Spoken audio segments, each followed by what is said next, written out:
Hello friends, तो आज हम क्वांटम फिजिक्स के बारे में स्टडी करने वाले हैं। क्वांटम फिजिक्स को सूक्ष्म भौतिक विज्ञान कहा जाता है और लगभग सभी क्वांटम फिजिक्स का नाम सुनकर ही डर जाते हैं और ये सोचते हैं कि क्वांटम फिजिक्स हमारे समझ से तो परे है। वैसे ये सच है कि क्वांटम फिजिक्स को समझ पाना मुश्किल है क्योंकि यह विज्ञान का क्षेत्र आज भी उलझनों से भरा हुआ है। तो फिर चलिए आज मैं आपको बताती हूँ क्वांटम फिजिक्स की अद्भुत दुनिया के बारे में। तो आपने अणु, परमाणु, इलेक्ट्रॉन, प्रोटॉन जैसे शब्द तो सुने ही होंगे। ये सारी चीजें बहुत छोटी होती है। 20वीं सदी तक यह माना जाता था कि ब्रह्मांड की सबसे छोटी चीज परमाणु है और इसी से सब बना हुआ है। लेकिन साल 1900 में मैक्स प्लांक नामक वैज्ञानिक ने ब्लैक बॉडी रेडिएशन का प्रयोग किया और इस प्रयोग में प्लांक को एक अजीब चीज दिखी। उस समय यही माना जाता था कि प्रकाश सिर्फ तरंगों से मिलकर बना होता है, लेकिन प्लांक ने देखा कि प्रकाश उसके प्रयोग में एक पार्टिकल की तरह बर्ताव कर रहा है। उसी प्रयोग से प्लांक ने अनुमान निकाला कि प्रकाश पूरी तरह ऊर्जा का न बना होकर छोटे छोटे ऊर्जा के भागों से बना हुआ है, जिसे उन्होंने क्वार्टा नाम दिया। तो बस यहीं से शुरू हुआ क्वांटम फिजिक्स। इसके बाद कई वैज्ञानिकों ने क्वांटम फिजिक्स में भाग लिया और कई खोजें की। इन खोजों में प्रोटॉन और इलेक्ट्रॉन भी थे। ये कण परमाणु के अंदर पाए गए, जिससे यह साबित हो गया कि पदार्थ की सबसे छोटी चीज परमाणु नहीं बल्कि यह पार्टिकल है। फिर आगे समय के साथ कई सूक्ष्म कणों की खोजें हुई, जैसे न्यूट्रॉन, पॉजिट्रॉन, प्रोटॉन। अब जब इस तरह की कई क्वांटम कणों की खोज हुई तो उन पर रिसर्च होने लगी। रिसर्च में पता लगा कि यह सूक्ष्म कण अजीब तरह से बर्ताव करते हैं। इतने छोटे स्तर पर भौतिक विज्ञान के सामान्य नियम काम नहीं करते थे। इन कणों को जरूरत थी नए सिद्धांतों की, इसलिए इसका एक अलग मॉडल बनाया गया जिसे स्टैंडर्ड मॉडल नाम दिया गया। तो बस परमाणु के बाद इन्हीं सूक्ष्म कणों की दुनिया को क्वांटम फिजिक्स कहा जाता है। विज्ञान की इन सूक्ष्म कणों की दुनिया में हमारे सामान्य दुनिया के नियम काम नहीं करते। इसी वजह से एक नई थ्योरी को सामने लाया गया जिसे हम क्वांटम फील्ड थ्योरी कहते हैं। यह थ्योरी हमें सूक्ष्म स्तर पर ऊर्जा और कणों के स्वभाव और उनके व्यवहार को समझने में मदद करती है, जो कि उन रहस्यमय प्रयोगों पर आधारित है जिनके बारे में अब हम जानने वाले हैं। यह एक्सपेरिमेंट है डबल स्लिट एक्सपेरिमेंट। इस एक्सपेरिमेंट को समझना क्वांटम फिजिक्स के लिए बहुत जरूरी है। साल 1805 में एक वैज्ञानिक ने यह प्रयोग किया था।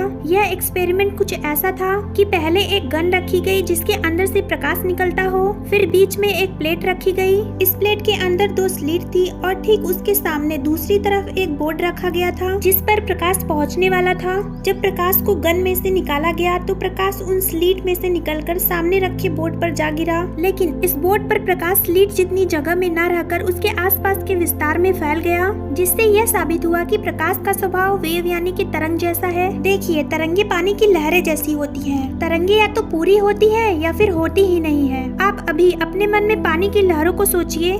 क्या आप उनमें से किसी लहरों को कह सकते हैं कि यह आधी लहरें हैं? नहीं, ऐसा होना संभव नहीं है। बस कुछ ऐसा ही तरंगों के लिए होता है। तो जब प्रकाश स्लिट में से निकाला गया तो प्रकाश के अंदर की तरंगे फैल गई और इसी वजह से बोर्ड पर प्रकाश कई जगहों पर दिखा। अगर प्रकाश पार्टिकल होता तो प्रकाश सिर्फ स्लिट जितनी जगह पर ही दिखता। बस यही से निश्चित हुआ कि लाइट वेव है। पर साल 1900 में मैक्स प्लांक ने कहा कि प्रकाश ऊर्जा का न बना होकर ऊर्जा के छोटे छोटे बंडलों से बना हुआ होता है। साथ ही उनका प्रयोग यह भी दिखाता है कि प्रकाश ने पार्टिकल की तरह व्यवहार किया। इसी वजह से डबल स्लिट एक्सपेरिमेंट को दोबारा किया गया, लेकिन तब भी परिणाम वही मिले जो पहले मिले थे, मतलब कि प्रकाश तरंग की तरह ही दिखा। लेकिन फिर एक बार इस प्रयोग को किया गया और आखिर ऐसा क्यों होता है वो जानने के लिए प्लेट के पहले एक सेंसर को रखा गया जो निकलने वाले प्रकाश को देखने वाला था।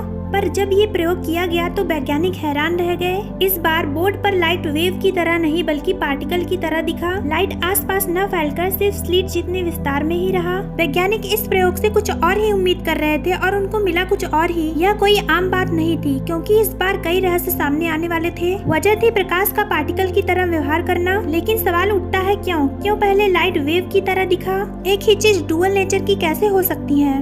इसकी वजह थी वो सेंसर जो हमने प्रकाश को देखने के लिए रखा था। जब हम प्रकाश के उन क्वांटम कणों को नहीं देख रहे थे तब वो तरंग थे, लेकिन जब हम उनको देखने जाते हैं तब वो पार्टिकल बन जाते हैं। बस यहीं से तय हुआ कि प्रकाश के 2 स्वभाव हैं, वेव और पार्टिकल। हमारी दुनिया में 2 विरोधी चीजें सही नहीं हो सकती। 2 और 2 4 हो सकते हैं या 2 और 3 भी 4 हो सकते हैं, लेकिन दोनों एक साथ सही नहीं हो सकते। लेकिन क्वांटम फिजिक्स की दुनिया में ऐसा नहीं है, वहाँ कुछ भी संभव है। क्वांटम फिजिक्स के इलेक्ट्रॉन और फोटॉन जैसे कण एक साथ तरंग भी होते हैं और कण भी, मतलब ये ऊर्जा और सॉलिड रूप में एक साथ विजिबल भी और अनविजिबल भी। यह कुछ ऐसा है कि आपके हाथ में एक फल है जो सेब भी है और केला भी, वो भी एक ही समय पर, एक ही जगह पर और एक ही चीज के अंदर। है ना ये गजब का क्वांटम फिजिक्स। तो चलिए एक और एक्सपेरिमेंट देखते हैं। देखिए, प्रकाश जिससे बना है वो कण है, फोटॉन जो कि इलेक्ट्रॉन जैसे ही होते हैं। अब उन स्लिट में से एक एक कण को एक एक करके निकाला जाए, क्योंकि अब तो ये कण एक एक करके निकालेंगे तो